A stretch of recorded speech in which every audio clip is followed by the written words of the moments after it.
right.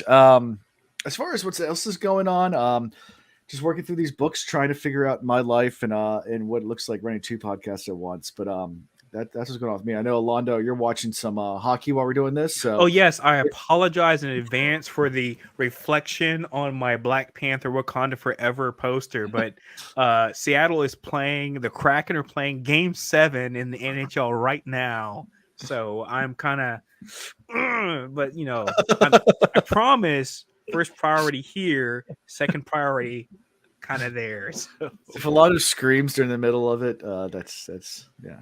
yeah, that means I probably stubbed the toe. Yeah. Something. I don't know. I won't scream because of a goal, but I might scream if I stub like something. So yeah, Oh, there you go. Are you a Seattle fan or just hockey? all Seattle, everything Seattle. I'm talking about, I mean, baseball, soccer, when we had a basketball team, obviously, but I still go with the Oklahoma City Thunder just because, and hockey, we're expansion team. So yeah, everything Seattle. Yes. Seahawks, obviously. Yeah.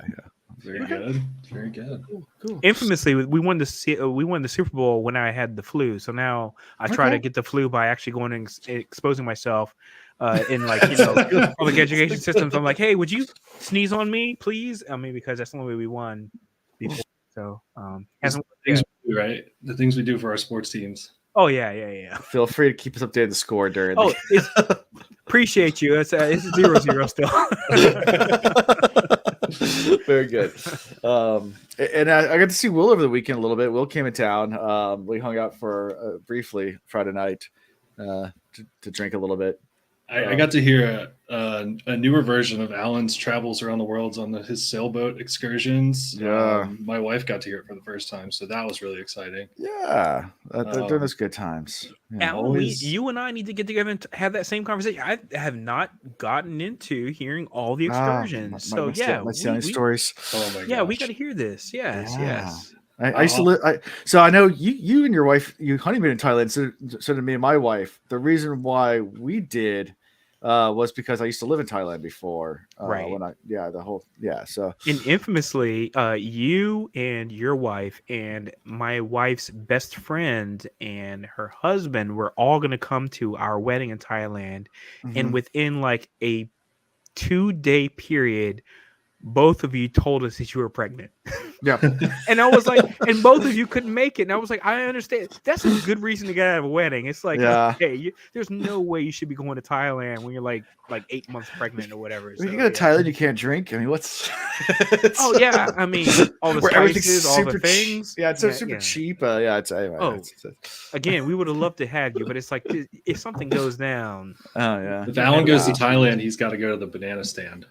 Yeah, or the there's always one in the banana stand. That's right. That's right. My first $50,000 came from the banana stand. I don't know if you knew this, but I was advised. Very good. All right, we guys want to jump into these chapters and kind of run through chapters 3 through 5, 3, 4, 5 of the Final Empire. CCC. So where we left off last time, Vin had just left the I guess the contents of finance or whatever, the where the met with the Praelin, the obligator, and the Inquisitor was going to chase after him, and Kelsier distracts the Inquisitor, and that was in the chapter. So we begin this chapter 3, back inside their hideout. Vin feels like something's wrong, like it was too easy. Like she knows something's up, something's wrong, and Cayman's just over there getting drunk, celebrating his scam. He's like, I did it, I won. Vin's like, nah, this is not right. There's something's wrong. So she's trying to get out of here. So it goes back to her whole trust issues, but she goes to the one person she thinks she might trust, Ulef, and it's like, I was like, hey man, I don't feel right. I think something's about to go down. I don't want to go out on my own. You go with me. I think we're about to get busted. Like, we got to get out of here. And immediately, Ulef's just like snitches. By the way, I mean, real talk. She's been through some PTSD situation. All right. This girl is constantly getting beat and betrayed every turn. I'm like, please, can we stop torturing this lady? I mean, every time she turns around, she's like, "Okay, hey, look, I'm thinking about running out of here because it's looking shady." And then, she like turns around and immediately he's like, "Hey, boss dude," and I'm like, "Oh no, Finn's trying to sell us out. oh no!" I was like, she has like no friends, No, nobody. nobody. Wasn't there something that like her brother always said about betrayal? I can't remember right now. Yeah, but- her Yeah, brother's don't trust anybody. Don't But trust I anyone. mean, but he's Everybody's like, gonna hey, betray hey, you. lesson Yeah. 1, don't trust me either. I'm like, Yeah. come on, that's Yeah. the worst. So Hey, am by I the telling way, the truth or am I not? so and I still have not looked this word up, and I hope that because again I'm on the audiobook.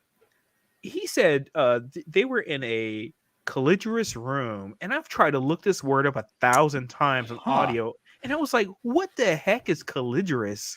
Colligerous. So I'm hoping that I'm like mishearing something they said, but I looked it up like 1,000. I was like, and there were colligerous room, and I was like, that's an interesting word choice. I wrote it down as a specific note in my on my Apple Colliginous room. Colliginous. Merriam-Webster. colliginous. Colliginous. Yeah, it's Oh, okay. Merriam-Webster. It means misty or dark. Got it, Hmm. got it. Okay. Mhm. Anyway, that's one of I've those never ones heard where that before. I I'll never have to said look it that either. up. I wrote it down. I was like, I got to look it up. But you know what happened is my bad handwriting make an N look like an R. There you go. So it's colliginous, not Colliginous. colligerous, Yeah. because now I sound like a dope fiend. All right, go ahead, keep on. It sounded like you were just hanging out in there with him, having a few beers, and things Oh, there get you a little go. wonky. Yeah. Yeah. Things got a little colliginous. Yeah, there you know go. what I'm saying? Yeah, that's right. There's Chris. Trust no one. Oh, absolutely trust no one Not at this just no one, point in time. Yeah. especially in a group of thieves. I mean, They in thieving circles, yes. yeah, in a thieving circle. If your life is in the underbelly of the underground, Yeah. where you're kind of the scavengers of the world, in some mischievous places, you don't trust anyone. There's no trust. And they're all called crumbs because they're like the worst of the worst, like pirating No. people or whatever you want to call them, robbers and thieves and what have Yeah. you. So they're the dregs. Mm-hmm. Yeah. Isn't that old saying like no trust among thieves? That's true. Oh, there's That's no true. honor. There's no honor among No thieves. honor, but Yes, yeah, that's same same thing. difference. Yeah. Same thing. Yeah. Yeah. So our friend Olaf or whatever, he immediately runs to Cayman and is like, yeah, Vin's gonna sell us out. And Cayman drunkenly is like, what? And Vin immediately is like, shit. So she starts running to the door. She gets half across the room before a chair comes flying Dude into threw her a back. stool at her and Yeah. Oh my smacked God. her in the At her. back. Hit her square in the back. Yeah, broke the chair across her back. And This is a strong chick, by the way. Real Yeah. talk. I mean, And this she lady's gets been up- through some things. yeah. She gets up. I'm like, wow. she gets up and turns around and Cayman's on her, like just like wailing into her. Yep. You know, He went couple to like a things- drunken berserk. And, yeah. And a couple things. I guess I jumped over this. She did kind of go through a short list of her personal things, which wasn't much. She says about how little she keeps. She has a little earring that her mom gave her, and a couple other little, I guess, a little stone, a piece of It was obsidian, like obsidian, right? yeah, That- right. obsidian that her brother gave her. Right. That was her brother's, and that's pretty much all she has for her possessions. Yeah. Sounds She's got nothing and nobody. Like, Yeah. nobody. I'm sorry, I think of that. Yeah. Alien joint. And Cayman's initial thing is like, you sold us out. Like, it's like, is that why they're on their way? Is that why you want to leave? You sold us out. Are you Yeah. going to sell us out? Like, okay. So, I mean, Cayman's really willing to try to, like, kill her pretty much. And Yeah. she's pressing her luck, as she calls it, on him. And it softens her for like half a second, but then it's not enough. And for half a second, she kept saying, well, there's no way he's going to try and kill me. And then, like, the next paragraph is like, oh, no, he's trying to kill me. Yeah. She got, like, scared for her life. Right. And it was weird, the heel turn of that, because for, like, a half a second, it sounded like she was, like, confident. She's like, there's no way he's going to beat me to death. And then, like, the next paragraph is like, oh, no, he's going to beat me to death. And I was like, oh, no. Mhm. Again, PTSD all around for this lady. So Yeah. I mean, this one line in her mind, she heard the whispering of her brother Reen's voice, full ruthlessness. You don't have any friends in the underworld. You never have any friends in the Oh, underworld. that's right. Yeah. Yeah. Yeah. Trust that. Their And relationship reminds me of like Matilda, where they Oh, that's a good know call. Mhm. Yeah. like she's got something going on, and she's like smarter or whatever than everybody, so they Mhm. just like treat her like crap, and they're looking for her to do something wrong so they can like, you know, come at her. It's the same thing with Vin and Kamen. It's like she screwed up, now he's got a reason to go and like, you know, beat her up. Yeah, Mhm. that schoolmaster Matilda, man. Geez, that's a villain. What was her name? I cannot remember. God, that's a villain. I all just know day she put her in the long. trenchy, right? Yes. Like, Oh, that was traumatic for my kids when they were growing up. They were like, oh "What man, the hell? it's traumatic for Yeah. This me. is not a kids movie." I was like, "Yeah, it's supposed to be." Danny DeVito. Yeah. Yeah. Right. Yeah. Anyways, Segue. there's my 10 cents.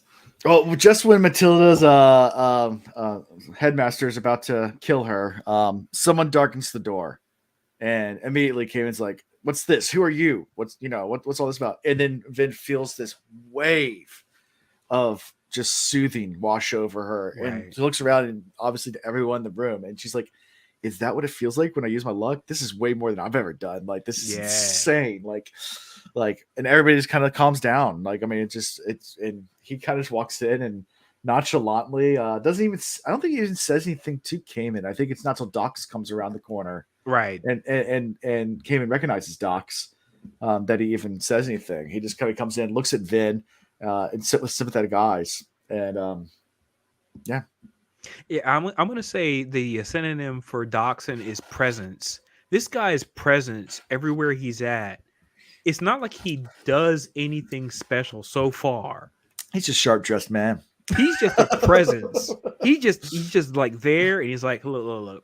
Let me speak logic to you, my people, and it works the situation out because it's like he just Mhm. brings people together. He's like, look, this is what's going on their side. I'm gonna help bridge the understanding gap here, so you guys understand each other, and it works every Yeah. single time so far. So Yeah. I appreciate him. Yeah. Yeah, and this is once he realizes it's Dachshund, then everybody else puts two and two together and figures out who the other person is, and they all have heard of Kelsier. A lot of them never met Kelsier before, but he's Right. kind of famous in the underworld as the survivor of Hath Sin. I mean, they say that it's the Right. survivor, and we don't really know what that means yet. Besides the fact that he's a survivor, Right. and everyone's really looks up to him. Apparently. And he immediately takes control of the whole room. He's just like, all right, this is how everything's going down. This is how it's going to be. Kamen, you're a beggar now. Who's second charge? You, Myliv? Yeah, you're number one now. You're in Yeah. charge of the crew. Right. And you guys got a pretty good amount of money, right? Go ahead and give it to me because it's mine now. That's the service fee. Now, I do have a question to ask here. Please help me clarify here because at one point in time, Kelsier said he dealt with the Steel Inquisitor, right? Mm-hmm. And then he kind of made it seem like he avoided dealing with the Steel Inquisitor. Did he actually deal with the Steel Inquisitor? Just like kind of. Well, I mean, so I think it plays on this. I mean, it pretty much tells you what happened. I mean, so it chased him and he got away. right. I mean, he didn't kill it.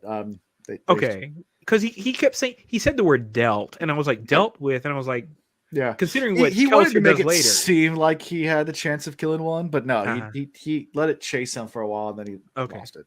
Got it. Because I felt like it was like one of those things where I was like, is he an unreliable narrator when it comes to Sure. what he's doing with Yeah. these situations? So the narrator's not as unreliable as some other books. Okay. Definitely not when you're in the heads of these characters, but Okay. there is some unreliableness. Yeah, but Okay. but more that's perspective. Yeah. So you had their Alright. perspective that people just don't know what's going on because it's their Okay. perspective. Good. Thanks for clarifying. I appreciate that, man. Yeah. Yeah, so Myliv gets promoted to crew leader. Kamen gets demoted to beggar. And might be getting assassinated, by the way. Yeah. I mean, because that is really left up to ambiguity. Yes, it is. Yeah. It's like he might get taken out in the back behind the woodshed and throat slit. I mean, we don't know what's going to happen there. So Yeah. Yeah. It's funny because they take the 3,000 boxings they got from the High Prelin, Right. and then he immediately rents the den out for the night with the money he just stole from them. Right. I'm like, that's a bold move, Cotton. Okay. I like it. I like it. It's like we're gonna need this place for. Well, he turns to Docs. He's like, we're gonna meet. He's like, club your shop. He goes, that's a little on the nose. This place looks nice. Hey, can we rent this place out? And and they're I like all. what you did with the place. We'll go ahead and take it over. And of course, Milo's just like, yeah, okay, that's fine. Yeah, just don't kill us. Right. He's so smooth about it. He's like, all right, well, I'm gonna need the room, so everybody needs to get out, including the guys hiding behind the wall. Yeah, because I know you got two guys. Yeah, I love that. He's like, hey, by the way, your 4 assassins behind the hidden spaces in the back, they gotta go too. So, yeah. Yeah. The awareness is, I mean, that was a baller move, by the way. I mean, yeah. The awareness, he's like, oh yeah, by the way, the 4 dudes hidden that nobody knew was going on, they got to go as well. They got to go too. Yeah. Yeah. Yep. Nice. Well done, Kel. Yeah. By the way, that's a good nickname. I didn't realize that until this chapter. Like, yes. It's Kel. Yeah, it's like Kel is the nickname. I was like, okay. Yeah. I'm okay with Kel. Yep. So that's the end of this scene. So anything from all of this that you guys, I guess, took away from, anything that you guys want to talk more about, the fall of Cayman, which was very, very quick. It lasts long. And now this new position that Vin's being put in. Yeah. I love the fact they started going a little bit more into the whole concept of mistings, because that was a term that was thrown around before. We got more definition of that. Mm-hmm. So now we know that mistings is a group of people that have they're kind of allomancers. Right, but they have the one skill. Right. And they're not pretty multiple skills. Well, none of them are common. Mistings are not common. Right. True. Yes. They're still pretty rare, but there's all these different powers, and some people can only use one power, and they're called mistings. Right. And most people that can use power can only use one. Right. So if you have the one power, basically you're a misting, and but you're still an allomancer, right, in general, because at least you can manipulate using that power. So a lot of these crews will try to recruit people from all different types of powers so that you can all kind of work together as a team and have all the different powers. Yeah. That come from the eight different metals, which we get to in a second. I was going to say, when Kel walks into that room and he actually starts kind of grabbing a hold of Cayman, it talks about how he just forces him. Doesn't really say he touches him or pushes him or punches him or what. Yeah, no. He just forces that dude across the room. Without even touching him, throws him across the room. Yeah. And when I read that, I was like, all right, this guy's got some serious power. Also paired with the fact that anytime he, talks to someone, he's typically giving a smirk or a smile or just very confident. And those things combined make me think this dude's just real powerful and not really afraid of much. Right. I don't know. I think I said last you asked who our favorite characters were so far, 2 chapters in. I think he's still going to be my favorite because I think he's a real powerful guy and he's looking out for the kind of underdog of them. Oh yeah, so I don't know. Yeah, he's got that quiet confidence of somebody who has seen some shit. Yeah, I mean, real talk. I mean, the fact that this Joker never looks rattled. I mean, today. I mean, I couldn't imagine him just being, oh no. And of course, we'll get to that in chapter 5. But I mean, sorry, not chapter 5, chapter 4. 2, 3, 4? 4. No, 5. The robbery. Yeah, right? I think the robbery. Yeah, but I mean, it's he still has his quiet confidence, and he's never completely rattled. He's assessing situations. He's okay, in this situation, do this. In this situation, do that. And I feel this is evidence of somebody that has been through some things. Yeah. So I can understand your stance on that, Will. That makes perfect sense. Yeah. Yeah. I think, and then in terms of Vin, there's a shift that takes place. Obviously, he took Cayman out, and now who did he put in place? Mylif. Yeah. And so like it's like, okay, boom, he's out, he's in. Now there's a total shift, and we don't know what the relationship is like between Vin and him. So it's like, okay, that's a big shift. So Vin's got to look at that as, you talk about trust and how she's not supposed to trust anybody, and betrayal. I mean, if you're going to trust anybody, that's a good step in the right direction. So she might be looking at that guy as, right. Nobody's ever done anything like that. He stopped that guy from kicking my ass. Yeah. So that's which is good. something she was resigned to accept. Yeah. She was ready to accept that ass beating. Yeah. And I'm glad she did not have to, but still, I understand that. So. She's probably like, I don't know. She probably was like, hold on, what just happened? Yeah. That's not supposed to happen for my kind, right? Like, right. I'm a lowborn, like, thief. Right. Yeah. So, yeah. So Mylif's crew leaves, and Kelsier asks Vin to stay behind, and Vin's like, well, how does he even know my name? Because he has about names. Like, Vin needs to stay behind though. And yeah, she's that's like, right. That's right. How do you know? I have a name? How do you know my name? How do you know my name? That's right. And he immediately say my name. Say my name. Yeah. What?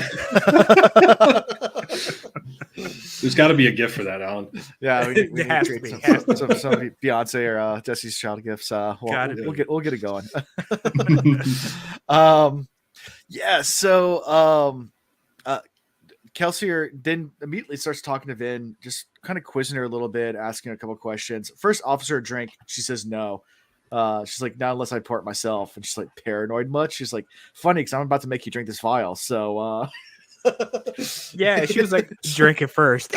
She's like, yeah, shake it up. Make sure the settlement at the bottom is like, right. Like, what is it? And it's like, yeah, so there's 8 basic metals in allomancy. This vial has all 8 metals in an alcohol solution. You just take it as a shot, and that way you have all the metals in your stomach. It's like, because I want to test you.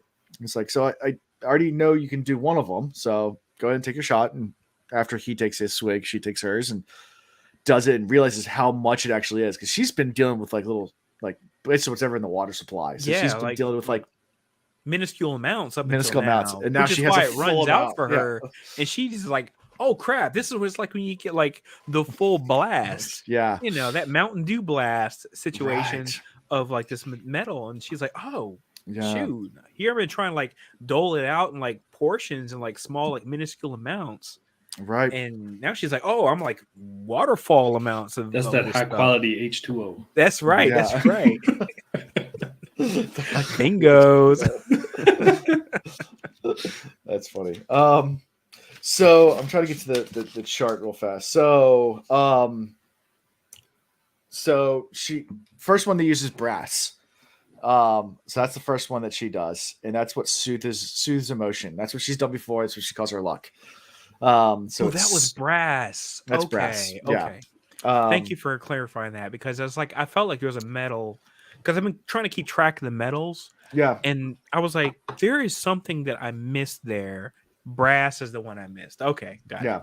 So the 8 metals they list them out: iron, steel, tin, pewter, zinc, brass, copper, bronze. Got it. Okay. Is there a chart in the book? In the very, very back. Yeah. Okay. So I've been trying not to spoil it too much and go like too far ahead, but it's hard. Because look, I'm on that like upper level. Like there's 2 higher metals and then 2 highest metals and blah blah blah. Anyway, because like 12, and I'm like, okay, got it. Yeah. And each metal has a little symbol. Actually, at JordanCon this year, someone gave me a keychain that has 2 of the metals on each side. Nice. Yeah, the symbols, the Mistborn symbols. So now, if anybody recognizes it, I'd be like, "Oh yeah, you're geek like me." If not, it's like, "What's that?" Don't worry about it. Spoiler alert! I like ATM because it sounds like an ATM, like a cash withdrawal machine. But anyway, keep going though. Yeah, all the metals. All the metals. So it says try brass first, and she uses it, and she's like, "Wow, I can do that." She's like, "Now see if you can do the opposite. Go the other way." Right. So the opposite would be zinc, and that's to ride emotions. So brass would soothe emotions. Zinc would ride them, would inflare your emotions. So one soothes, the other one makes passions, get more agitated. Which could be, emotional allomancy could be a very powerful tool. Obviously, it was. Because when Kel came into the room and like they were all together, and Mhm. she's getting beat and everything, and he came in and settled the room. I mean, Yeah. that's pretty serious. I mean, Right. I don't remember how many people were in that room, but it was like a lot. There's a lot. Yeah. And he settled like everybody, and like Right. just like he's like, hey, my people, calm it down now. Yeah, But that's so. But as soon as she does it, he smiles. I mean, he doesn't react really. He just smiles and turns to Doc. He goes, "Yep." And he goes, and Doc's is like, "There's no way, no way. Like there's no." And she's like, "What?" And Finn's like, "What?" He goes, "You use two. That means you can use them all." And she's like, "What do you mean?" It's like, "You're Mistborn." yeah. And kind of goes into it. It's like, they're super rare. In fact, I've only ever met one other. He's sneaky about it. He's like, I only met one other. He's talking about Mistborn. himself, right? Yeah, he is. Yeah. A Ska Mistborn. Other than that, and they're rare amongst nobility. Like, Right. and most of the time, the nobles even hide if they have one because it's so rare. And these people can be like ultimate assassins because they can do everything. Right. Kind of thing. So, yeah. So it's pretty cool concept.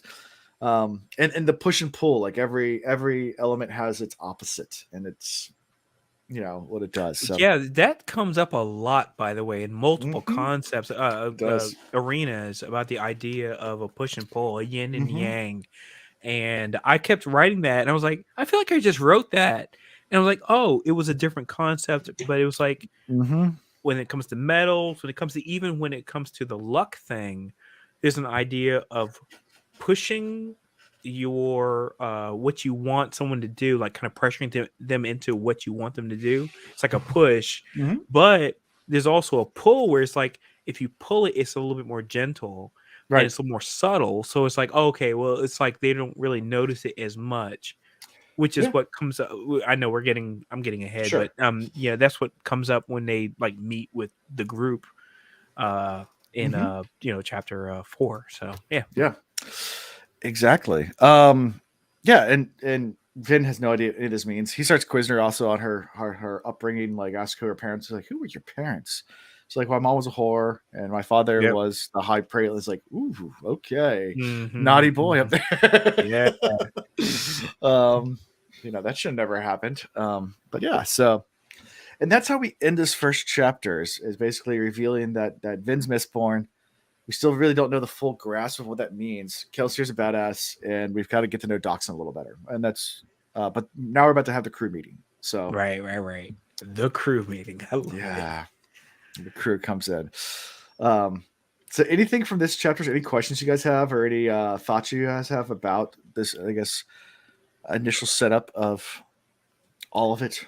So the thing I did pick up though, if I remember this correctly, so the initial power, I wrote this as a note to myself, was granted by the nobility to the loyal supporters 1,000 years ago, Mm-hmm. right?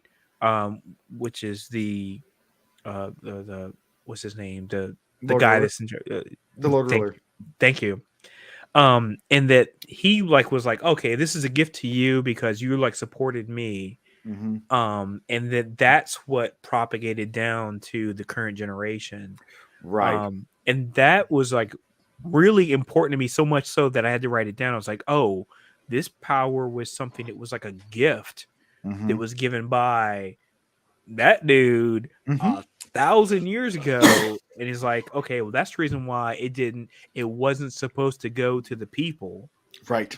It was just supposed to go to his supporters and To the the inner nobles. circles. Right. But because, kind of like Tressling or whatever, he was like out here, like, hooking up. And that's the reason why he had to kill, Right. blah, blah, blah. He's like, look, I've been granted a power that came through my lineage, but I got to make sure it doesn't go outside So, of the right. nobles.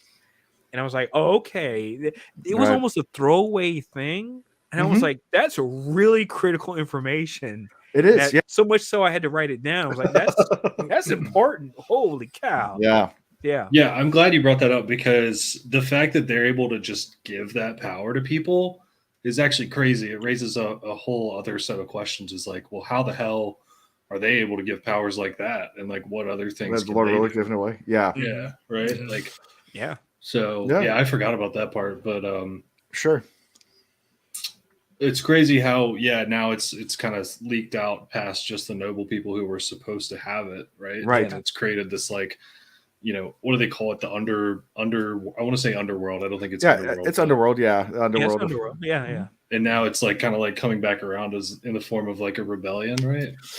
Yeah, that's when we get to chapter 5 or chapter 4. Sorry, we get to Kelsier's master plan. Yeah, Mm-hmm. But no, I'm glad you brought that up. I'm gonna go ahead and call this chapter the Reservoir Dogs chapter because that's all I kept thinking the whole time. Who's Mr. Pink?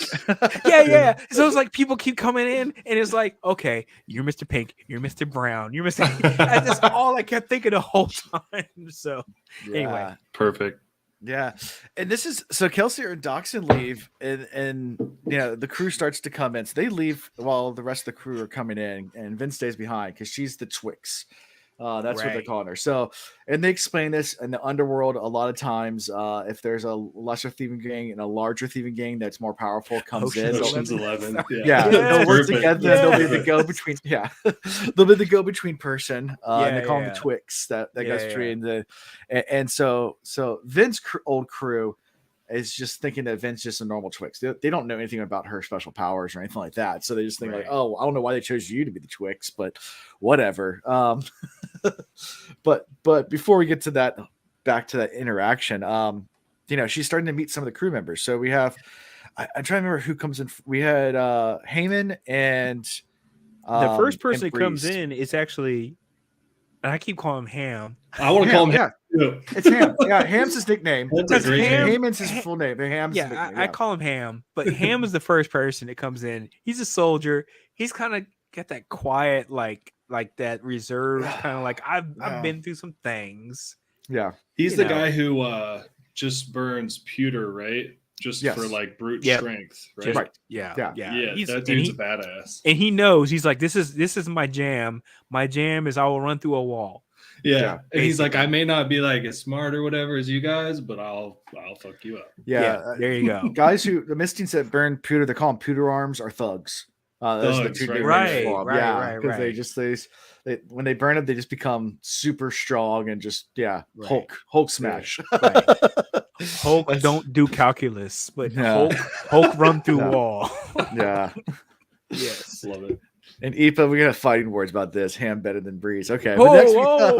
Shots fired. So, Chris will agree with me too. Chris loves Ham. Or agree with Ipa. We'll get to that in a second. Yeah, Here we go. Because Breeze comes in next, and just a slightly portly gentleman in a nice suit just comes in and turns to Vin and is like, "Hey, would you be a doll and pour me a glass of wine?" And she's like, and she starts doing it without even thinking. She's like, wait a second. By the way, dueling cane as well. He's like, on the dueling cane. You know what I'm saying? So, yeah, he's got that. I imagine this guy has the best strut walking into a place. He's probably got strut for days. He's got like that gangsta lean kind of. So Breeze is a soother, same thing that Vin would call luck, but obviously when you're a Misty and you specialize in one thing, you're really good at it, right? And Breeze is very good at it. And we talk about it, I think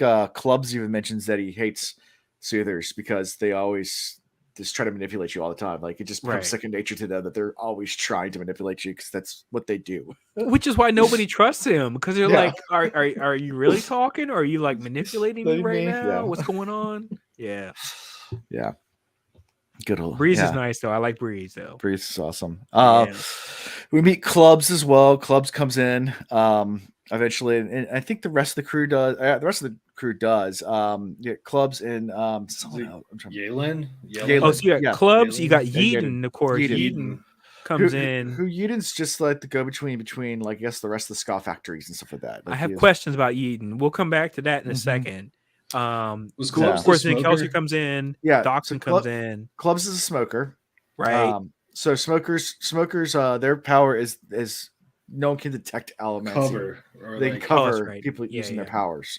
Yeah. So if someone's doing that, then no one can see people within a certain, he was the guy who came in and he was kind of quiet, right? Like, he didn't really. What Clubs? In the beginning, he was quiet. So Clubs, by the way, and I misspoke earlier, Alan, when you and I were texting. I was like, "Oh yeah, Breeze is my boy." I like Breeze.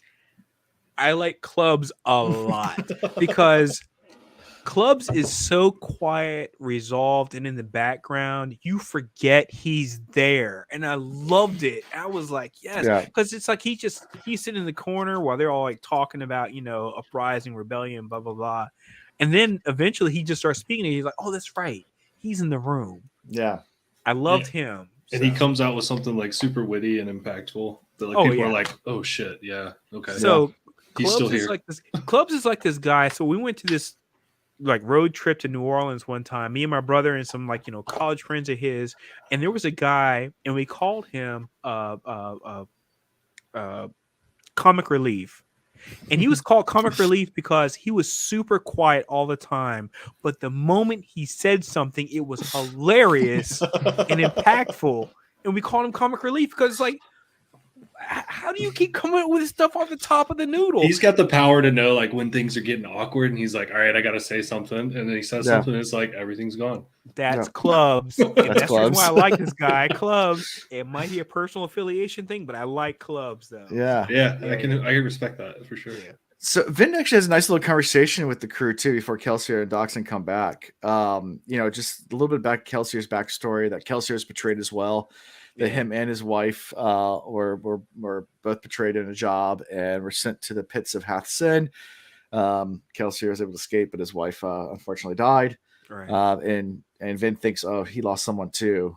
Maybe I can't. She's kind of slowly coming around to the idea of trusting. Not really, but But she knows she's already. Even if she wanted to walk away from the situation, she is already entrapped in the situation because she knows I need to learn this. I've been told enough about this. I got to stay with him so I can figure out how I can use what I know.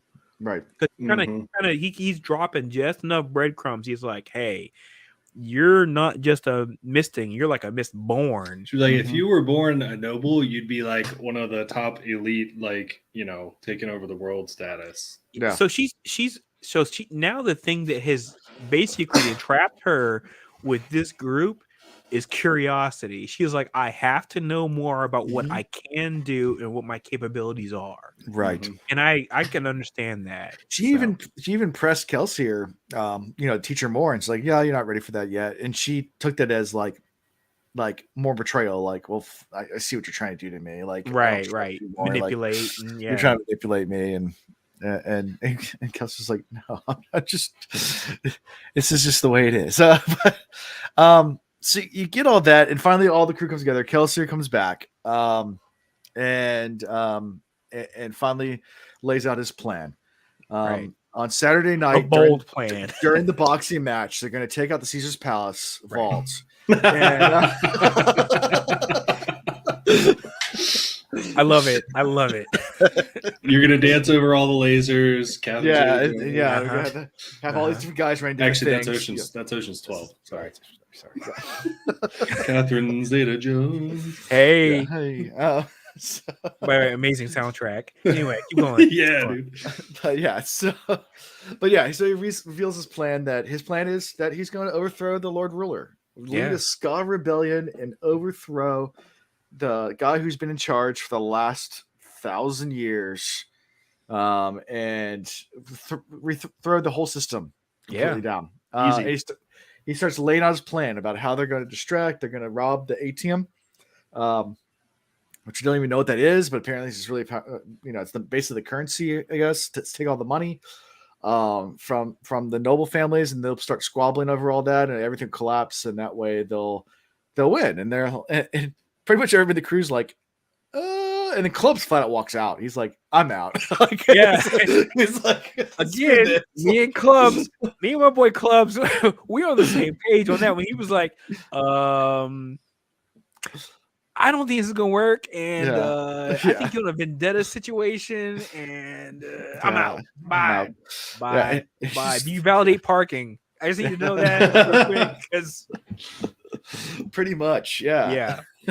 And after he leaves, Kelsier's like, well, I got another ringer. And he's like, what? He's like, another Mistborn. And they're like, you met another Mistborn besides yourself? He goes, yeah, her. And points to Vin. They're like, everybody's like, two Mistborns. Okay, this might actually work. Right. So Yeden is in charge of like the By the Ska way, army. no pressure, Vin. No pressure whatsoever, Vin. Yeah. I hope you're okay with this. Yeah. You know. You're a ringer, by the way, that we just met, and you don't even trust me. But hey, guess what? You're a key linchpin in this whole plan to overthrow the entire system of government. Exactly. This poor lady. Lord have mercy. I'm sure. By the way, just got betrayed again. Right. I mean, again, she's on some PTSD stuff, and they're like, "Oh yeah, by the way, you're like the linchpin of another situation we're about to put together. Hope you're okay with that. Does that work for you? You know." Yeah. Poor lady. Anyway. Oh yeah. And everybody's kind of asking, well, how are you going to do that? He goes, well, I've discovered the 11th metal, and pulls out a little bar. He goes, I don't know how it works yet, but this is the key, and this is what we're going to do to bring down the Lord Ruler. This Imaginarium. He never says what it is. Yeah, just Imaginarium. Vibranium. That's right. Look, I got too much Black Panther stuff around my down office. Vibranium that works out well. What is it? An Avatar? They're unobtainium. Unobtainium. Yes. It's some kind of metal that's mythical. That's right. It's the 11th metal. Yeah. So, but he says the 10th metal. So you know about 8. Or he says the 11th metal. So apparently there's 9 and 10. I mean. So there's 8 basic, there's 2 higher levels, and then he's like alluding to there's metal. 2 other higher metals. How many metals do you think there actually are? All right, so all I can go up with is 12 is based on what I know. I add basic math, and I stop there. Yeah. So how many metals are in the periodic table? And then here we're talking about metals. There's a lot of metals. Cosmere, so I'm thinking. A lot. There could be. Well, some of the metals they have too are not just base metals. I mean, so like brass, for example. Yeah, because pewter is not a metal by itself. Pewter is a compound. Right. They're element. They're alloys. Define metal. So nice. They're alloys. Where you're mixing 2 metals together to create a different metal. Right. Like same thing with steel. Steel is iron and a little bit of coal. There's another example. Yeah. Yeah. So unfortunately, that messes with me because I'm like doing I play a lot of trivia and I'm like on this like I'm listening to like this whole podcast about like elements and stuff. Plot devicium. No. So I'm like listening to all this stuff and I'm like, oh wait, pewter is not a metal on its own. And I was like, unless you're in like the D&D world and you're like making like little figurines and stuff, but or like Warhammer. Neither is brass. So brass is right. Brass is another one. So bronze and tin. Yeah. So I'm so again, it's really throwing me off a lot. So I started like writing down what all the metals are.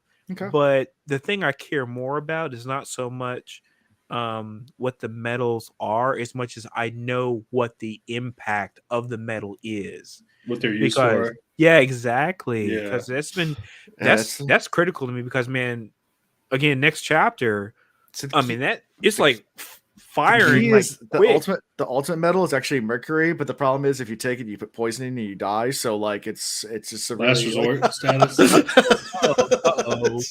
Spoilers. No, it's uranium and uranium. Yeah, you just explode. Pure plutonium. It's plutonium. It has to go right in your urethra. Yeah, there you go. Get ready. Get ready. It's gonna get interesting really fast. That's right.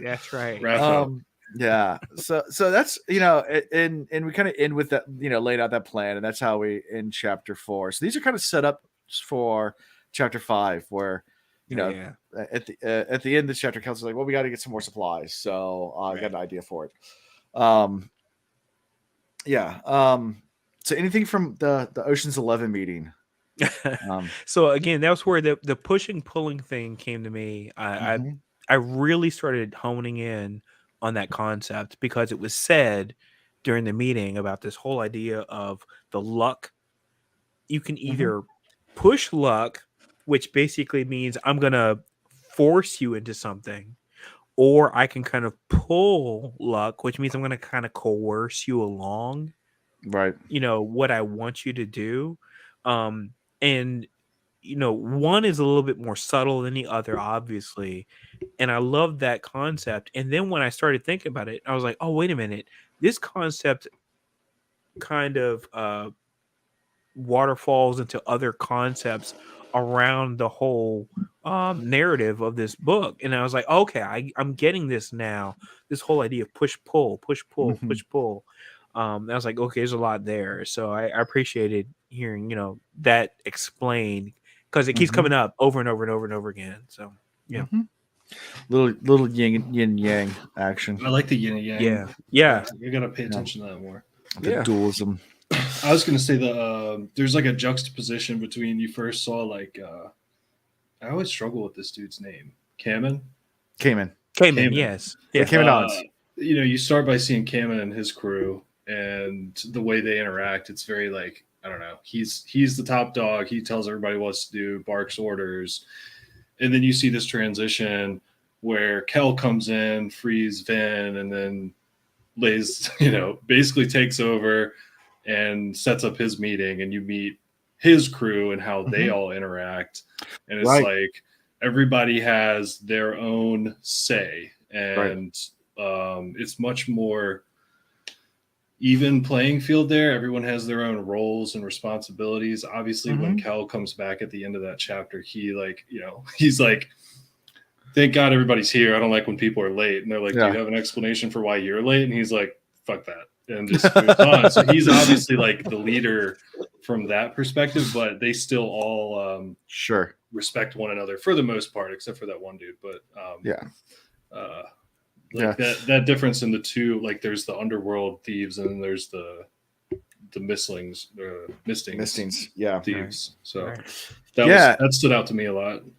And one scene too that I forgot to mention that I just love is when they first get alone. Vin, turns to him and is like, "Are you guys some kind of nobles?" And like, "Oh God, no. We just let the finer things in life. We don't have to like be like horrible. Just because we're Scott doesn't mean we can't enjoy good things." Right.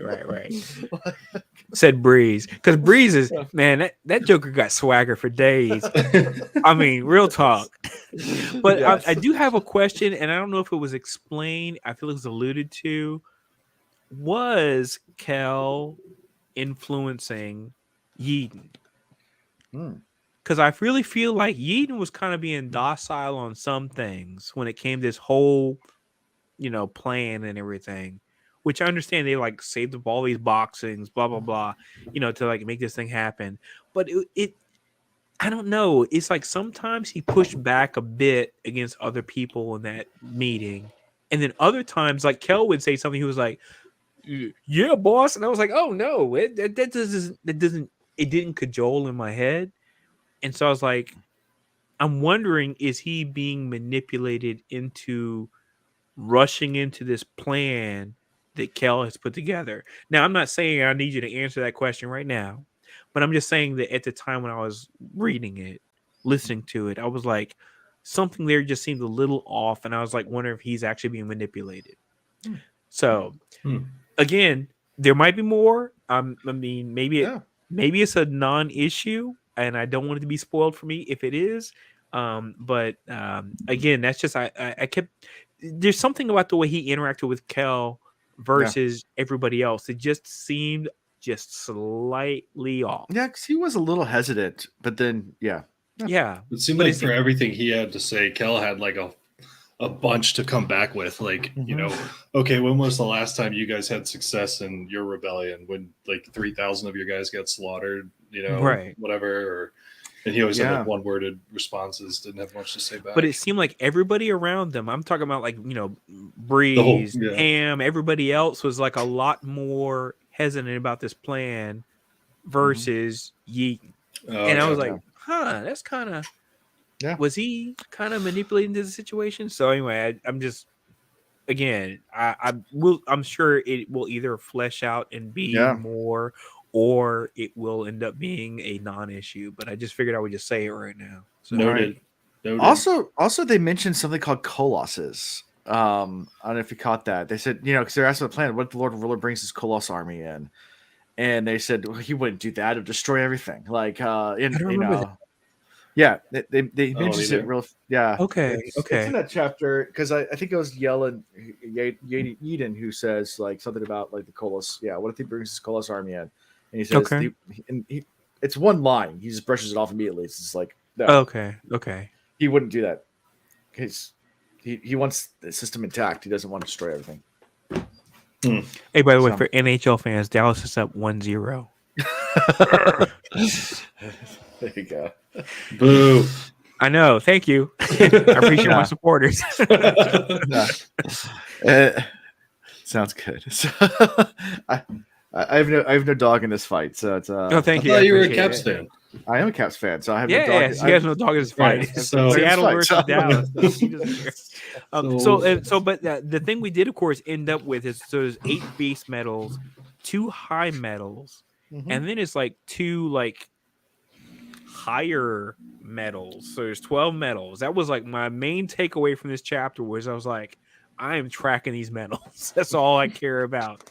I want to finish Sure. out this matrix of metals. Again, I want it to naturally occur, where I like figure it out.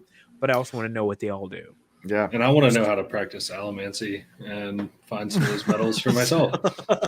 I would not suggest ingesting them. Just Yeah, last friend time I did it didn't work out too well. yeah, friend to friend. I wouldn't recommend that. Thank you. Yeah. Noted as well. Well, now we go to chapter 5 where we get to see the metals in full effect. And we get to see a Mistborn in full effect. So after a small talk after the meeting, Heyman, Ham, Breeze, and Yeden all leave. Clubs comes back after they all left and was like, "All right, fine. I thought about it. I'm in." Wait. Let's not gloss over that because Clubs is my boy because he was like, look, I'm not going to say this in front of the peoples, but okay, you want to go ahead and go out. I got you. And all he reminded me of for all my Harry Potter fans out there, Kingsley from the Harry Potter books. And he's like, you can say this about Dumbledore. The man's got style. I felt like that's what he sounded. Club said, "Yo, you're gonna go out in style." I was like, "Kingsley, yes, go out in style, yes." So I loved him just because of that. So anyway, Clubs instantly right up the flagpole. Yep, I'm like Team Clubs right now. Team Clubs. So, there we go. All right. So after that, he leaves again, and Kelsier, Doxson, and Vin go to the rooftop. And this is where Kelsier's like, okay, I need to go to keep Venture. I'm going to steal some Atia, but I get gear up first. So he puts his Mistborn cloak on, which is, it describes it. It's like this cloak that has all these like tassels, like strips hanging off of it. And all Mistborns apparently wear these. It's kind of like the status of Mistborns wear these things. Does that thing have any certain types of power? Did it talk about that? I can't remember. No, not in particular. It didn't say anything about power, but it said something about like people don't mess with you when you're wearing a Mistborn cloak. When you're wearing a Mistborn cloak, and I was like, oh, okay. So this is just like a recognition that comes along with wearing that. Status, as far as I understood it. So gotcha. Yeah. So he gets ready to go, and then takes off. So and flies literally. We said takes off. It's literal. He just literally just like yeah. Vince just probably back there going like, "What the hell just happened?" We switched to Kelsier's point of view, but I'm sure Vin was like, "What can I do? How? What kind of Clark Kent Superman are you on right now?"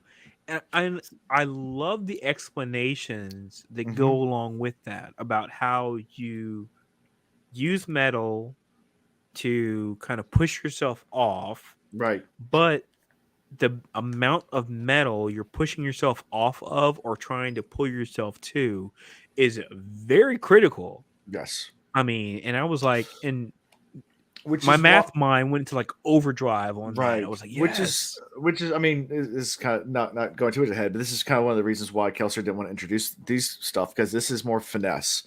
Like soothing someone, obviously there's some finesse in that too, but you can practice that without any repercussions. Pushing and pulling metals can have pretty dire consequences. Yeah. Because you If you explained that a if little bit. Yeah. yeah, if you pull a metal into you and you don't know what you're doing, and then it goes right through you, that's not the best No. thing in that world. But yeah, so you can push and pull metals. There's two different types of metals. Again, push and pull. Again, Um, it's just a recurring theme. Push and pull. Push and Yeah. pull. Yeah. But that allows him to fly because in a city there's tons of metal everywhere. So he can choose that to do course corrections and find different pieces of metal to either pull or push and make sure he's still flying right and pushing off different things to keep him up in the air Yeah. as he flies through. Obviously, if it's something loose, it's not a good thing. It needs a good anchor.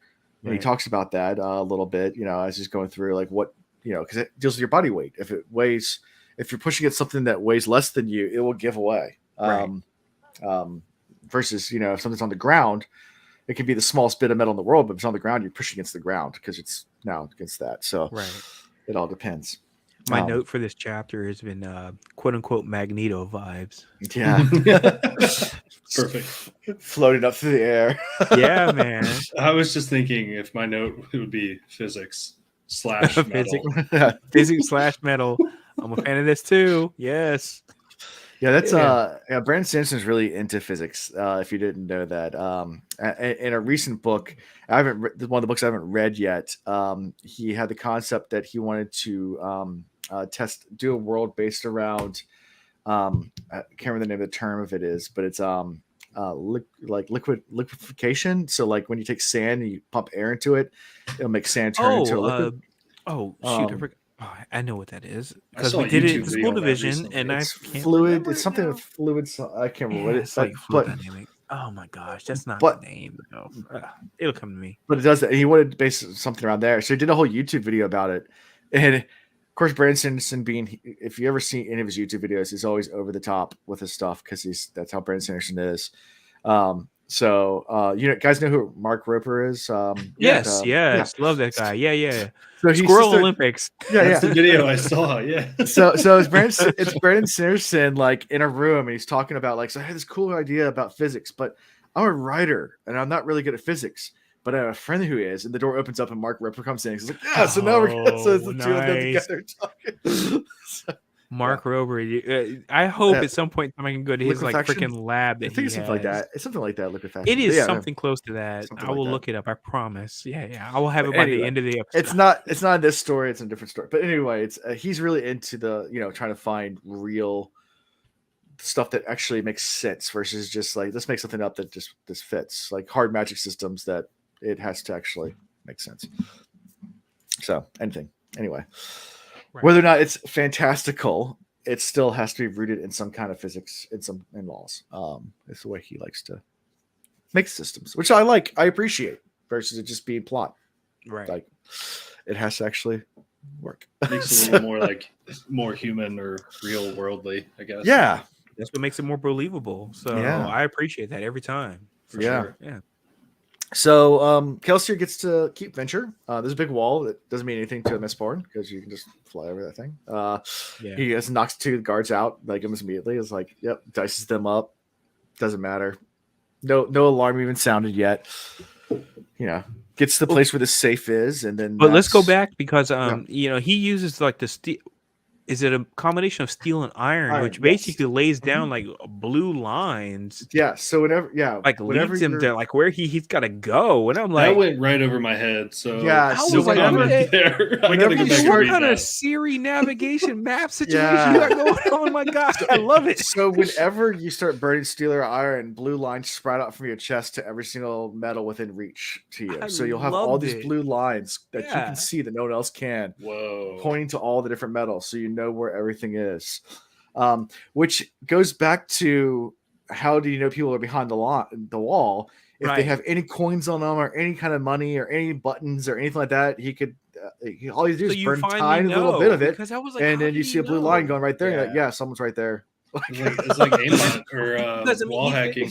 It's been alluding to it for like chapters now, and you finally know. It's like, okay, this is how he's doing that. Because it lays out like lines on lines on lines. And I was like, oh, okay, got it. So hold on. Let me see. I want to see if I can keep talking amongst yourselves. They made a prototype Mistborn video game. What? And Yeah, it's prototype. No kidding. So But it's not official. it's not official. Okay. But it shows really cool, like the blue lines and everything like that. So I was gonna see if I can pull it up and share my screen. And Please, yeah, I want to see Um, this action. Todd, if you're Um, watching, I know you know what I'm talking about when I say wall hacks and the blue lines, because all right, let's that's see if called I can- cheating. But if you're in, Hold on, let's go Mistborn book, that's to not and cheating. anybody listen to our podcast, go watch our YouTube videos so you can actually see what I'm showing you guys. Because obviously I can't show this on a podcast, but let's see, share this screen here. We'll share this and click on that. Can you see it? there it is. Yes. Yeah, that makes sense. Got it. It's a prototype, and then you can see all the different blue lines, and then as the person starts to like move through, and then like Spider-Man kind of thing, like Yeah, pushing people yeah. off. Yeah. That's exactly how I imagine it in my head. So Same. So Mhm. anyway, yeah, that's exactly what I would have thought it would look just like. a So little cool. Yeah. So make it a little Mistborn game. so that game was not released. It's not gonna be No, released, it's a or- prototype. Okay. I think a major company was behind it, but I think it's still years away from ever being in full Oh, production. man. But yeah. Hey, can we get a AAA publisher to get behind that, please? I appreciate it. Come on, Well, Activision, Bethesda, somebody, anybody. Now Come that on. the rights have been sold, I mean, that was about 6 months ago. Brandon Sanderson sold the Hollywood rights, so either Oh. TV or a movie is going to be coming out of Mistborn sometime the next couple of years. I haven't heard much more about it, but Okay. Brandon Sanderson said he actually reserved rights to be in the writers' room. A bunch of stuff on it. You can go look it up. But yeah, Mistborn is hopefully sometime soon or Okay. later going to be developed into some kind of other media, which will then accelerate any kind of video game deals, I guarantee. Look, you and I have already had this conversation where do not give me the opportunity to deep dive, because if I deep dive, I will spoil everything. I will go ahead of the chapters and all that because I'm obsessive compulsive about all the stuff because I'm detail oriented person. So no, I will not be doing that right now. Okay. But I promise if we get far enough into the book and you give me free reign to just go off, I will do that. But right now I'm gonna reserve myself to just being like, what you send me is what I will look at. So The Zool, I will be dropping that in the link for it in the Description. in the description. Thank you. And of course, Chris said make it Mistborn anime. Yeah, I mean this could be anime. I mean it's the right. that makes sense. Anime would be nice. It'd be fun. Anime would be great. Yes, because I'm an anime dude all day long. Please. And if they did something like I said this earlier to other people, like if they did something like they did with League of Legends with what's that show on Netflix? Oh, that's right. I did see that was like last year. Arcane. Yes, Arcane. Thank you. Yep. Which was anime-esque, but had a nice Right. but yeah, something like that would be cool too. But yeah, so yeah. anyways, yeah. I put a link to that Mark Rober and Sanderson video with the liquid sand metal. Okay, yeah. If you want to put that in the description too. Yeah. I will put that in the description as well, and I put it right there in chat for everybody. It's listening live now, so go click away and watch something else besides us talk. But yeah, Give us the news. Yeah, there's that. Other things as well as far as video games go. I know Brandon Sanderson is good friends with the creator of Fortnite, so in Fortnite you can actually purchase a Kelsier skin. So you can actually really, no kidding. That's in Fortnite right now. Fortnite does a great job of just introducing all nerd culture. I'm telling you, whatever. Chances are, there's like something released in Fortnite. I love it. I'm a stand for it all day long. I do not play Fortnite. It's just not my game style, but I appreciate what they're doing. So good for them.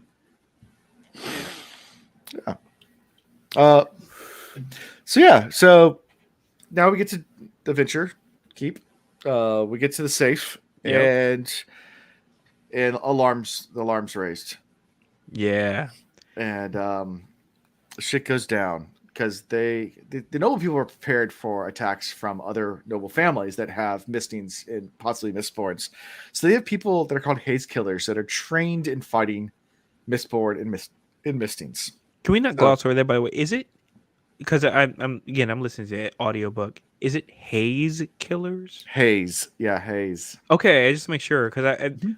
the first time I heard the word, I was like, I thought it was Haste Killers. And I was like, haze. Haste doesn't make sense. And I was like, oh wait, I think you're saying Haze Yeah, haze. Killers, which goes yeah. along with Mist. And I was like, okay, yeah, Haze makes sense. So, yeah. And I just love the imagery of all this. Like, the way he opens the doors up and the mist starts pulling into the room, and he's amongst the mist. I mean, it's just very, very, you just picture this whole scene of him going in to try to steal the safe. But that first interaction, I gave a 50-50 when he walked in that first interaction, whether he's going to kill that dude. And he was like, oh no, I'm ruthless. As far as I'm concerned, you're on that side of the curtain. It's black and white. And guess what? You're dead. Yeah. And I was like, oh.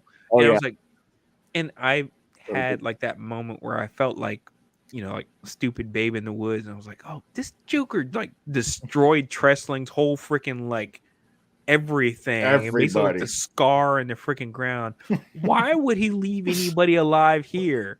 No. Anyway, I was like, a duh moment. I don't care if you're scoff, you work for the nobles, you're just as bad as them. So I'll just kill you all. The guy raised the whole freaking like castle. I was like, okay, yeah, he's not gonna he's not gonna let anybody go here. So but then so these haze killers come in and they all have like weapons that don't have any metal on them at all. Finally an explanation, by the way, to the dueling canes, because I mean the whole time I've been like, what the F is up with these dueling canes? Why are we walking around with these freaking dueling canes? Wooden sticks. Yeah. Well, finally we find out. We find out why there's dueling canes, because obviously, if you run into an Alamancer, a sword doesn't do much. Doesn't do you much good. No, that joint stabbing your throat. trying to ride right on you. So that's right. So I was happy that it's like, okay, finally this came to fruition. Dueling canes. Yeah, there it is. There we go. Yeah, and dueling canes are big amongst the nobility, and where there'll be mistings and mistborn within nobility. So of course you're gonna have wooden canes. Right. Always. You're gonna carry wooden canes to fight. All jeweled and wood and all kinds of stuff, and look all kinds of fancy. But nothing with metal. No metal. And I was like, got it. So, but these guys come at him with, I guess they're with the glass daggers or whatever, and the wooden shield. Yeah, he's got glass daggers. Which when I heard him say that when he was talking about prepping for like a freaking attack and everything, I was like, glass daggers. And of course, it doesn't come into play against the haze kills, but then they send in some mistings at him. Yeah, but it comes up once the Alamancers come out, and he's like, I can't have my own weapons being used against me. It's me. Right. And I was like, oh, that's why you brought glass daggers. Right. So. Yeah. And they'll even take like a handful of coins and just shoot them like a buckshot. Yeah. Which is kind of, I mean, when you think about a bunch of George Washingtons getting thrown at you, you about to get like taken out by that. I mean, go as fast as a bullet. If someone told me a nickel hit me through the skull and took me out, I'd be like, oh damn. Did y'all ever do the thing with the penny and snapping people?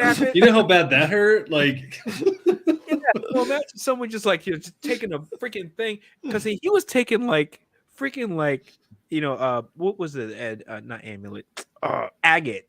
Yeah, agate or something behind the dude. The ingots. Yeah, thank you. Yeah, and he took it from behind him and put it through his head. Like his head exploded. I was like, God. I mean, first of all, you have to keep track of all the metal. That's rough. I mean, look, if someone was to come to my house and be like, look, dude, all the metal that's in your house I'm using against you, I'm like, I surrender. I'm out. I'm out because I couldn't track it. I mean, it's too much. Right. Should I have a whole freaking like jar of like coins over here? I used to call the Alondo tip jar. Every time I go to the gym, I would tip myself quarters and stuff just to make sure I like stay motivated to go to the gym. That's weapons. No. No. Yeah, exactly. So gets an epic fight, takes out the haze killers with, like you said, the ingot, take it through one guy's heads, and then the Elementals show up, and it takes the fight to a whole nother level. Oh man, Because they start throwing coins at him, all sorts of stuff like that, and he's fighting for his life at this point, But he's holding his own. Gets hit a few times. I'm going to refute you on that and say that I feel like he was fighting for his life. He knew exactly what metals to take at certain times. Sure. He had that skill. He was like, okay, I need a little bit more of this. Right. Let me do more pewter here. Let me do more the senses. 10 senses. Yeah. Right. He's like, let me heighten senses. He was like, okay, it's going to make the lights too bright here. Slow that down a little bit. But I need to like heighten some other senses. And I think it was pewter is the one that actually reduced the pain he was feeling from the other injuries he had gotten. But he was like heightened, like adrenaline kind of style, but he knew exactly what he had to do. He's like, do this, take this metal, do this, fire this metal. And I was like, yep, this is a guy that's been through some things. He knew exactly how to fire things off. Yeah. That all being said, and if I'm asking for too much too early, hold me back. But the terms of like firing things and reducing things and what have you, it's so vague and ambiguous. Yeah. It's like, oh, okay. Intentionally. Okay, good. Okay. Because he's like, I fired 10, and I was like, I don't need it anymore. Or not 10, steel. He's like, I don't need it anymore, and I'm going to fire this. And then I'm like, not going to fire this. He's like, kind of turns stuff off. It's not really explained. And then some of it seems like it's internal from like a liquid he's drank. And then some stuff seems like it's external, like something he's like kind of like firing like either in his hand or nearby. And I'm like, I don't get how that works. I'm like, are you like holding something and then you like, firing it off like a firework or something? Or you can flare your metals too. It gets into that as well. Flare. That was so when you can burn it faster and harder, and it'll give you even more of that extra push. But it burns faster, which means you're going to run out faster. Of it. So if you do that it's kind of a last resort type thing because you don't want to run out either. And the first thing that the Elementals did when they walk in the room is snatch away his extra reserves. Right. They like pull away. It was like they like force pulled his freaking metal his metal cocktail. They were like, I got it. Yeah. So Kelsier is Morpheus and Vin is Neo, and they're just ushering Vin into the kung fu arena where she can I know kung fu. And it's perfect because it works in so many narratives and across so many storylines and books and things I've read over time. You need someone that actually serves as the eyes of the reader or the viewer or the perspective. And Vin is going to be that for us. So right now it's a broad exposure to what these concepts are. Right. And then when she goes through learning the things themselves, it will be explained more, which is why I was trepidatious about asking. But I just want to make sure I didn't miss something. Yeah, Ipa sums it up pretty good here. Saturday is really good at teaching stuff, and it might take some chapters before you realize, but it makes sure you grasp the basics first, and then he'll start layering on it, and you'll start to understand it more and more and more as you get more into the story. So that's which I appreciate. Style. Love it. Yeah, I need all of that I can get. and again, and remember now, I have not hit the Sanderson portion, co-written portions of Wheel of Time. I'm getting close. So this is my first exposure to how he writes, how he lays out his narratives. So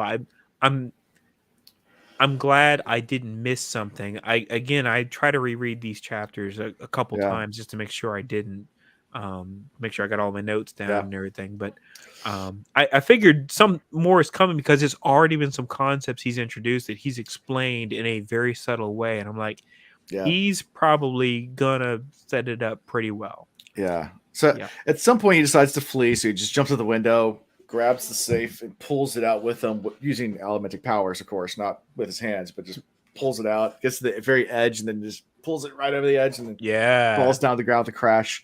Oh, so that whole sequence of him like pulling it over the edge and like turning, flipping it, dropping it. He like floats down very slowly on top of it. I was like, my guy, flee is the wrong term. He had Yeah. that whole thing set up. He knew exactly what he was doing, and then he Yeah. falls down. He's like, "Oh yeah, here's the guy I threw over the who I Yeah. threw over the freaking side all earlier. mangled and broken. He's all in pieces. mangled." Yeah, Yeah. and So then else, he's like, "Yeah, yeah. And someone else put it out. So yeah, this is how you know how one guy managed to burn out an entire manor in the beginning yes, of the book. Yeah, exactly, this is how he did it. exactly." Yeah, because it's like he walks in, and it's chaotic. Yeah. But he is always in control. He knows exactly what the situation is. And when all those other Alamansters came in, and I'm thinking, oh, this is like, you are going down, my guy. No, he was like, nah, I got this. You know, it's chaotic, and I can't deal with these numbers. Let me go ahead.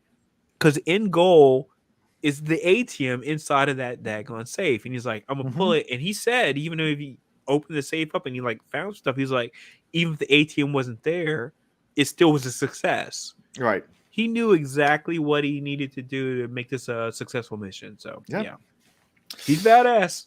Yep. Yeah. In this chapter, he flees and escapes with the safe. It's flying through the air, dragging it behind him. My man's. I like him. And that's how we end the chapter. So yeah.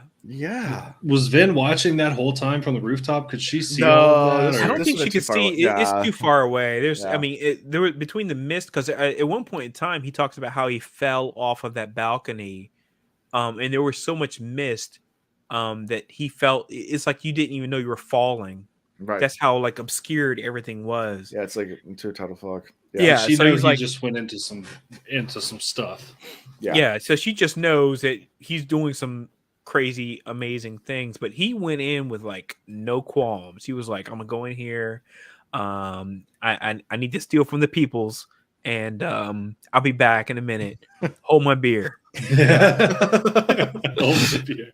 Serious talk. So yeah. I got respect on him for days. So yeah. It's been fun though. I've enjoyed the ramp up to the action. Yeah. Because I mean, of course, the first chapter, the prologue, didn't really tell you a whole lot other than you go and see Scorched Earth, and now you kind of get a feel for how powerful this one dude man is. Yeah. You know. So. Yeah. How one guy could just go and dice everybody up. Yeah. And yeah. It has no qualms about it either. He has no qualms to kill him. But he's been through so much. I mean, you're really starting to understand what he has the struggle he's been through, and the fact is like when they're like, "Oh, ATM, how do they get it?" He's like, "That's the mines I was working in, my people. The pits are ATM mines." The reason why you don't know is because the expectation is you send a ska there, they die. No one ever gets out. No one comes back, but I did, and so I'm the one. And he's like, I'm gonna take these guys down because I'm gonna kill their like source or like their economy. Right? So, yeah. Smart dude all around. I like him. Any of your thoughts from all these 3 chapters, or where the story's going? What you guys' impressions, thoughts? I got a bold take. I think as much as I love Kelsier, I think he's gonna die. That's oh wow. Okay. Yeah, I think he's gonna die. I think that he's got a little bit too much rage, anger, and what have you going on, that I feel like he's gonna kind of get a little too cavalier with what he's got, his powers and stuff. And that I think that Vin is gonna have to step up. Okay. I mean, I hate to say that, but that's where I feel like, yeah. Well, and that's I'm like holding back tears right now because I feel like that might be a possibility too. But what I was gonna say is like, I guess through that there will be a rebirth through Vin, because she's obviously realizing like she is a chosen one as well. And I'm loving the fact, I mean, I've always been into whatever you want to call it, magery, sorcery, necromancy, allomancy, these powers that people train for years and years and years, and do things to, I don't know at this point if it's for the greater good or if it's for just overthrowing the higher ups. But I love the way that Sanderson is like we talked about, educating us on how it all works and coincides. It's exciting to see all of that develop. So I'm looking forward to see kind of where that ties in and how Vin starts to harness that power, if you will, as well. Yeah. Mm-hmm. Question for Alonda How here. soon do you think Kelsier will die? You know what? Maybe I'm a little too jaded on the Star Wars joint. I feel like this is an Obi-Wan Kenobi situation. I feel like he's Okay. gonna die at the end of this book. I mean, and by the way, let me clarify. Love Kelsier. I really hope he makes it the whole time. I would love that. But there's just something about the fact that I feel like he's so driven. And I think about the way that like when he was talking about how he was killing the dudes when he was like going on an attack at the adventure. And I was Mhm. like, man, you are in he is black and white and Mhm. he does not care. He's like, I don't care about your motives. I don't care Right. about your dog. I don't care about your cow. He was like, I'm just gonna kill. And I was like, man, that's rough. You gotta let that rage go. Mhm. So in my mind, I said to myself, he's either going to um move away from that rage and then would help kind of settle him, which I don't know if that's going to happen because she's been through her own ish, Right. or he's going to continue to play into that and it will ultimately might lead to his destruction. So I feel like it might be at the end of this book. Mhm. That's where my feelings are. But again, that might just be like me going through other sci-fi, fantasy, genres and storylines, and me just probably conflating some things. But that's my prediction. Probably wrong. I hope I'm wrong. I really do hope I'm wrong. By the way, Yeah. but that's kind of the way I feel about it. Unless she can help settle him, because I feel like he's that rage when he did that attack. I was like, this dude is ruthless. Some way he was killing these guys. I'm like, oh my god, dude, Yeah. holy It's cow! pretty graphic. Yeah. It It's is graphic, yeah. Yeah. So, Well, definitely if they show it in true to the books, and it would be a TV MA rating, just for the blood and gore. oh heck yeah, oh, easily. Yeah. Yeah. Having heads explode and that kind of stuff, probably would. Again, but it's been great. I mean, Yeah. I enjoyed the pacing a lot. The Yeah. pacing has been great. The introductions of these concepts, Yeah. the What do you fact think? that Go ahead. no, please go ahead. What was I your was gonna. question? You said the introductions, and I was gonna. My next question was going to be about the little blurbs in the beginning of each chapter, but continue your point first. Oh, that reminds me. Um, slight segues, kind of related, not related, but when every so often when Kel is doing something, there's a voice that is it sounds like a historical voice going back to him being trained. And that is intriguing the hell out of me. I'm like, who is this voice that's coming and reminding him of how he heard something when he was first being trained about allomancy? And I'm like, I'm curious about who this is. It Yeah. has to be something significant. I'm also wondering who the voice is that's saying the things at the end of the chapters. Right. So Because he wasn't a Mistborn when he got sent to the pit. That said that too. right, because that happened in the pit that he Mm-hmm. developed this power because he was like, oh, you sent me there, but then you made me something that actually can be Yeah. the something of your destruction. I can't remember exactly how it was voiced. I was born in the darkness. Yeah. Batman. There we go. Nice. Dark Knight. Yeah. But yeah, so I'm curious about like, who that voice is, because someone Yeah. let's just say he was in that pit. I don't know if it was somebody in that pit or someone afterwards or whatever, but there's somebody who's Okay. coaching him, because every so often there's this other voice that comes in and says, hey, if you do such as I wish I had written that note about what the Yeah. thing that they said, but they told him, it was like, hey, remember that when you do this, thing, and he's like, "Gotta remember that is like a teacher, the sensei, yin Right. yang, something What if something." it's the Anyway. Lord Ruler? Oh, that could be good if it's the Lord. No, wait a minute. Lord Ruler sent him to the pit, though, right? Mm-hmm. So that'd be interesting, though, if the Lord Ruler found out that. By the way, Seattle is up, down 1-2 Shit. against Seattle. I thought you were gonna say up. Sorry, Seattle's down 1-2 against Dallas. How much But time yeah, is left? So there's a chance. there's always a chance. No, I don't think there's a chance. We are third period. Okay, it's a 1 point game. 6 seconds left in the third period. So you're saying there's a chance. 8 seconds. We just lost. Okay. Oh, that's heartbreaking. Shit. So the final is Seattle lost, unfortunately, to Dallas. That's 2-1. Oh no! All right.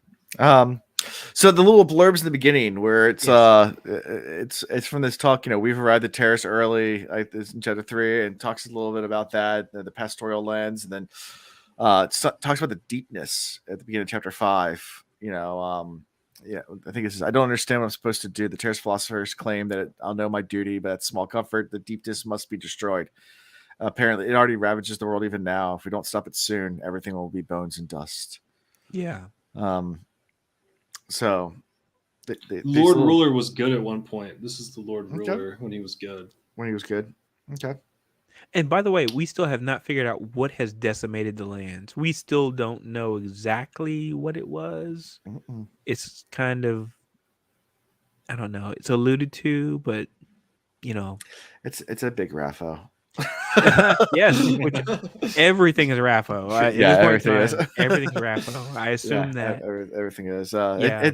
It will get explained. It will be explained. I'm 100% Everything will be sure. revealed. I'm 100% sure. The thing I'm super excited to do, and I know this is a long way off, but it's to just I want to hear and understand more about how these like different series are connected loosely. I cannot wait to get into that. I know that's a long way off.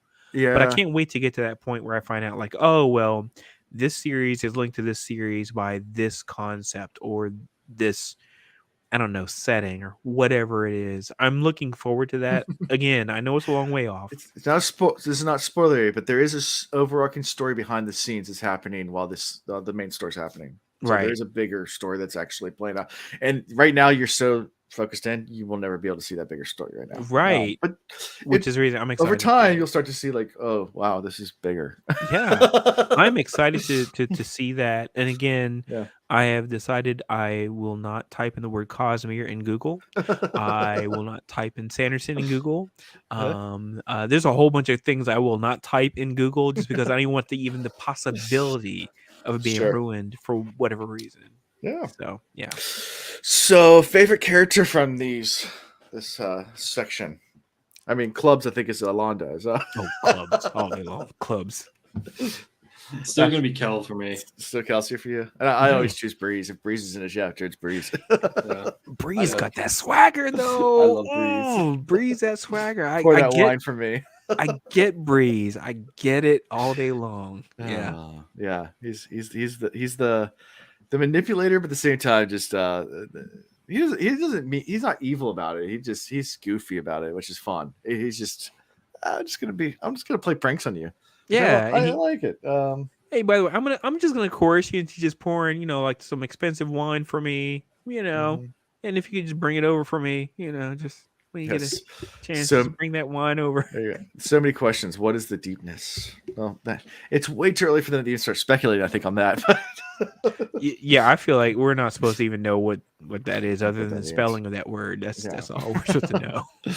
Yeah, it's kind of hard. So next week we'll do 3 chapters again. We will slow down the 2 chapters after that for a couple of chapters, just because this book is broken into sections. Yeah. So it just makes it so they always don't line up perfectly with the parts. So there's part 1. There's 5 parts. Part 1, 2, 3, 4, 5. Mm-hmm. So just we'll have to split some things up because they don't always do 333 perfectly. So, but I want to finish an episode at the end of a part rather than start a new part. Kind of, it just for sake of continuity. Hey, we trust you. Yeah, Mhm. this is how my spreadsheet works. So and Well yes, done. I have created my own spreadsheet for this podcast. So Well done. my mods and Yeah. people who know me from the Will Reads will know well, that's big deal. Organization. That's right. My spreadsheets are everything. So, um, if you ever find yourself bringing Alan a drink, yeah. Zul just said, "What about Breeze? If you ever find yourself bringing Alan a drink, and maybe it's because I can actually do the soothing emotions." So. I've done that many times now that I think about it. Wow. Son of a bitch. on sailboats, we used to do this whole thing where like we like just this prank that all through college, like we'd be out sailing on a big boat and like we get done driving and we want to drive for a while. But like, hey John, can you hold this tiller for a second? I just need to check on something. And like as soon as I grab the tiller, like, oh thanks, man. Just get up. Oh, and nice. I'm done. Okay. Alan, if you ever teach me how to sail, now I know that secret. Yeah, So yeah, that helps me out a whole yeah, lot. there you go. Thank you, and thank you. Yeah. So other things, website will be coming soon. Follow us on the Cosmere Reads on Twitter. You can email us at thecosmerereads@gmail.com. Website will be coming shortly. I already have it set up. I just haven't launched it yet. Some more things are coming. We will have merch eventually as well. Those kind of things. Just slowly kind of trickle things in. Right now, my main goal is just to get on all the platforms and get this up and going a few episodes under our belt. So Yes. be patient with us. But if you want to follow us on Twitter, I am trying to update that almost daily. So follow us there. I think we already have like over 200 followers on Twitter. So it's been growing nicely. Considering it's only been a week. Yeah. And appreciate all y'all in the chat. Appreciate everybody who's like here live. Right? Love all y'all. Thank you. Yeah, thanks for listening live. And if you listen to this podcast and you want to listen live, go for it. If you like driving your car, don't try to watch us while driving your car unless you can just listen to us. Because I don't recommend watching any videos while driving. I mean, unless you're in the back seat of your Maybach, I mean, you can do that. Yeah, you can do that. Yeah. If you get this situation, put your feet up. You know, enjoy your heated tea. Did you tell you the time I rode in a Maybach? So what? Do you tell you the time I rode in a Maybach? No, go ahead. Tell. So I race sailboats. For people that are new to the Cosmere Reads, so if you don't know that, and we had an owner of one of the boats I used to race for, a new owner, and he showed up for the first time, and we were short on beer, and he's like, hey, one of the crew members want to run with me to 7-Eleven real fast, and we get the parking lot, and he unlocks his car, and sure enough, there it is. There's a Maybach. He's like, yeah, go ahead and hop in the back seat.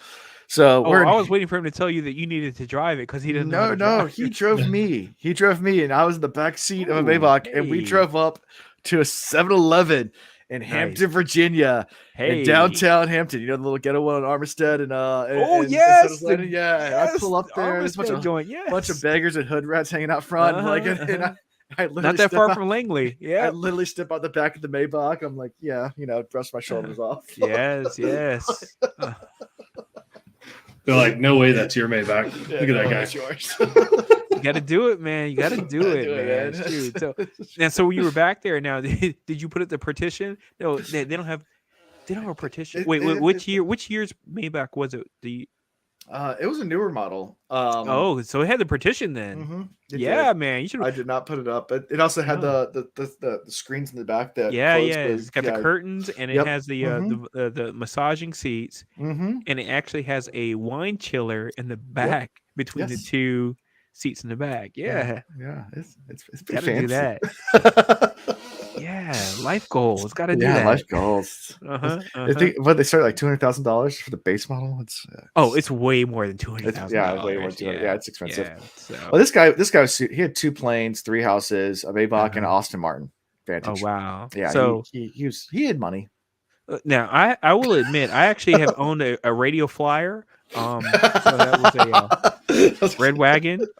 Yeah. I used to go down a hill with it, and This guy had money. sometimes, I would put some ice in it just so I feel a little cool, you know. It's the fun thing about racing sailboats is you get these rich guys that just buy these race boats because they want to win trophies. Oh, And they're not necessarily local guys. like Sometimes the they Larry are. Ellisons of the world who like And they just buy it because they want the crew. And the yeah. crew is just a bunch of like random dudes like me, and they just buy and like, oh, okay, and they try to become your friend, and they're just really awkward. And I actually ended up quitting his boat because he wanted his daughter to let his daughter sail all the time, and she was just like a stoner, like college dropout that wanted daddy to buy her everything and wanted to, and it was just annoying. So, it sounds like Mona Lisa Saperstein from Parks and Recreation. Yeah, pretty much. She's the worst. Yeah. But everything I think about sailboats, I mean, anybody who gets this reference, I mean, there's this great Better Off Dead with John Cusack. They made a sequel called One Crazy Summer, and it's like these like competing like like the rich sailboat people against this like like general rabble from like Hoboken, New Jersey or whatever. Yeah. They end up like stealing somebody's like Ferrari engine and like putting it in the back of a sailboat. Anyway, I want to be on that Ferrari engine team where they just like hobble together a sailboat and like win the freaking competition. Yeah. That's me. But really, I mean, I if I was to go out and do it, I just would like to do it just for the just get out there and just be doing it up. I don't care about the pomp and circumstance. No, not at all. That did not sound great coming from a guy wearing a sport coat, right? Anyways, follow us, like us, find us different podcast platforms, review us, rate us, do everything. I enjoy reading all the reviews, reviews. Good and bad. If you write really crappy, horrible reviews, I enjoy those too. Yeah, so we can get better. We can get better, or I can just laugh at them and say, "I'm not that serious, dude." Yeah, but feedback, right? Feedback, exactly. Yes. So until next time, guys, we'll see you guys later. Yeah, thanks, everybody.